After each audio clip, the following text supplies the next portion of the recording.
For most of the world, a sibling is a biological accident.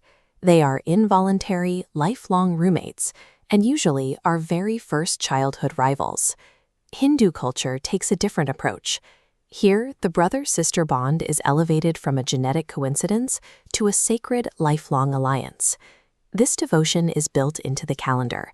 Millions of people participate in massive national festivals, demanding fasting, intricate lighting rituals, and dedicated prayer, all to guarantee a sibling's safety. But if you look closely at the theology behind these traditions, an anomaly emerges. Some of the most revered sibling pairings in Hindu mythology share absolutely no DNA. By examining these ancient texts, we can see exactly how Indian culture bypassed the lottery of birth, transforming the sibling dynamic into a universal, chosen vow of protection. The foundation for this alliance begins with Yama, the god of death, and his twin sister, the river goddess Yamuna. According to the Vedic scriptures, Yama was so consumed by his divine duties that he neglected his sister. When he finally visited, Yamuna welcomed him with a feast and tied a sacred thread around his wrist. This act established a precise contract. The sister offers spiritual care and prayer to ward off evil.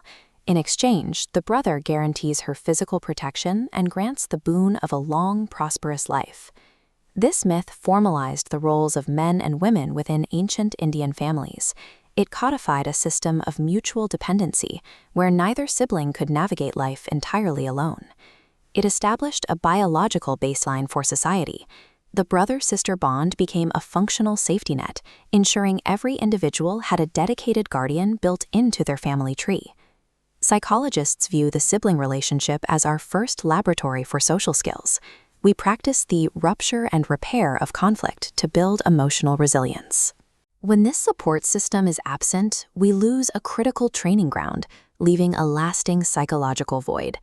This emotional gap is even reflected in the divine household of Lord Ganesha. His two sons, Shub and Lob, watch their father receive a sacred thread from his sister and realize they lacked a sibling of their own. To meet this need, Ganesha reached into the sacred flames and forged a daughter, goddess Santoshi, to act as their sister and protector. If the bond doesn't exist by birth, the tradition dictates that it be willed into existence, treating the sibling relationship as an absolute psychological necessity for a complete home. But you can't conjure family members out of fire in the real world. So how does a culture fulfill this demand for people without biological brothers or sisters? They expanded the definition of family. The epic Mahabharata introduces the ultimate chosen sibling through the relationship between Lord Krishna and Draupadi. When Krishna severely cut his finger, Draupadi didn't hesitate. She spontaneously tore a piece of her own expensive sari and wrapped it around his wound to stop the bleeding. Krishna swore to repay the debt. Years later, when Draupadi was dragged into a royal court to be publicly humiliated and disrobed by her enemies, Krishna intervened, manifesting an infinite length of cloth to protect her dignity. This practice extended far beyond religious texts. During the Battle of the Hydaspes, Roxana, the wife of Alexander the Great, sent a sacred Rakhi thread to the Indian king Porus. Because he accepted the thread, Porus spared Alexander's life on the battlefield. These narratives successfully decoupled the role of a sibling from genetics. They proved that the sacred thread of protection is a chosen alliance, open to anyone willing to honor the vow.